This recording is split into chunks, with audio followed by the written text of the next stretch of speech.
বিসমিল্লাহির রহমানির রহিম। আসসালামু আলাইকুম। কেমন আছো জানি না, আশা করছি খুবই ভালো আছো। আলহামদুলিল্লাহ আমিও খুব ভালো আছি। চলে আসলাম নতুন আরেকটা মিষ্টি ভিডিও নিয়ে। তো চলে আসছি দেখো ঈদের আগের দিন রাত্রের বেলা। তো রাত্রে ভাবলাম যে রাত্রেবেলা অনেকটা কাজ আগায় রাখি, কেননা একা হাতে তো সব কিছু সামলাতে হবে, আমার খুবই কষ্ট হবে। সে কারণেই দেখো রাত্রের বেলা এখন আমি সমস্ত কাজ সেরে নিচ্ছি।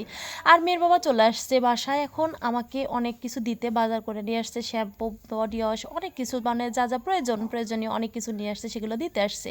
ওর বাসায় আসতে আসতে রাত 3টায় বাসায় আসছি ঈদের আগের দিন রাত্রে, কেননা একটু কেনাকাটা ছিল, ঘোরাঘুরি করছে। আর আমি এই চাঁদ রাত্রে সবসময় ওকে মানে নিজে থেকেই বলি, যাও একটু ঘুরে আসো, বাইরে থাকো, ভালো লাগবে তোমার, এটা আমি নিজ থেকে ওকে বলি। তো যাই হোক, এখন বাজে প্রায় রাত 12:30, 12:30 তো অবশ্যই বাজে এখন, মানে আমি আনুমানিক এখন আমার মনে নাই, যেহেতু ভিডিওটা আগের করা, তবুও বলতেছি 12টা বা 12:30 বাজে এখন। তো যাই হোক, এই এত রাত্রের বেলা দেখো আমি সব কাজ গোছায় রাখতেছি, তার কারণ বললামই তো যে একা হাতে সব কিছু সামলাতে হবে, আমার অনেক কষ্ট হয়ে যাবে। সে কারণেই হচ্ছে অন্তত পক্ষে বিছানার চাদরগুলো যদি পেরে রাখি, এই কাজটা তো আর করতে হবে না। আর এই ঘরগুলোতে যেহেতু কেউ থাকবে না, সেক্ষেত্রে ঘরগুলো কিন্তু কোনো রকমের নোংরাও হবে না, এলোমেলো হবে না।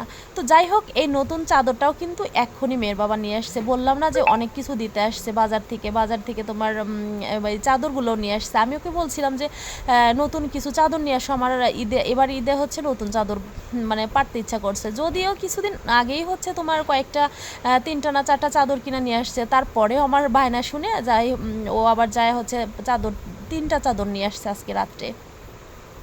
তো 3টা চাদর আজকে পায়রা নেব, 3টা বিছানাতে, এই পাশে এই ঘরে 2টা পারবো, আরও হচ্ছে ওই ঘরে একটা পারবো, আর প্রায় চাদরগুলো তো নতুন। তো যাই হোক, আমার বিছানার চাদরটা কেমন হয়েছে তোমরা অবশ্যই ভালো লাগলে জানাবা। আর দেখো বিছানার হচ্ছে কাভারটাও সুন্দর করে লাগাই নিলাম, এটাও কিন্তু নতুন, একদম সবই নতুন। আর এই ঘরটা স্কিপ করে গেলাম, সেটা আর তোমাদের গোছানোটা দেখালাম না।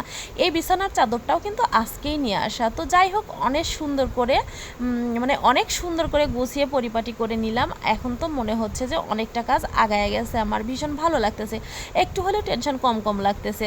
কেননা তোমার ভোরবেলায় উঠতে হবে, আর অনেক ভোরবেলা থেকে রান্নাবাড়ি করতে হবে।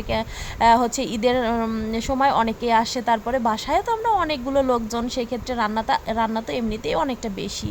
তো যাই হোক, আজকে কথা বেশি মানে খারাপ লাগতেছে হয়তো বা শুনতে তোমাদের, কেননা একটু ঠান্ডা ঠান্ডা, গলাটা কেমন জানি বসা বসা, মানে কথা বলতে যাচ্ছে আর আটকা যাইতেছে। তো যাই হোক, এই ঘরের বিছানায় কিন্তু ওই যে প্রথম যে ঘরটাতে বিছানার চাদর পারলাম, ওই ঘরের এই চাদরটা না 2-3 দিন আগেই পাড়া হয়েছিল, একদম কিচ্ছু হয় নাই, কেউ ওই ঘরে যায় নাই, বসে নাই। তো ভাবলাম ওইটাই না এই ঘরে পাইরে দিই, এই ঘরের নতুন আজকে রান্না কোনো চাদর পারবো না।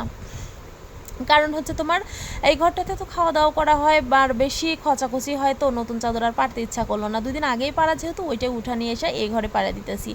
তো নতুন নতুন চাদর পারতে কিন্তু তোমার ঈদের সময় ভীষণই ভালো লাগে। আর আমার তো সবের আগে মানে জামা কাপড় কিনবো বা কী কিনবো না কিনবো এটা হচ্ছে পরের কথা, বিছানার চাদর যদি ঈদের সময় কিনি বা কেনা হয় বা মেয়ের বাবা এনে দেয়, আমি ভীষণই খুশি হই, আমার ভীষণই ভালো লাগে।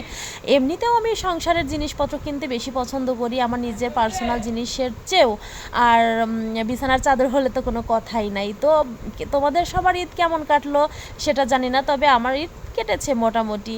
তো ঈদের আগের দিনের ভিডিও আজকে পাচ্ছ, অবশ্যই আগামীকাল মানে ঈদের দিনের ভিডিও তোমরা পাবে। তো যাই হোক, বিছানার চাদর দেখো এখন পাড়া হয়ে গেছে কম।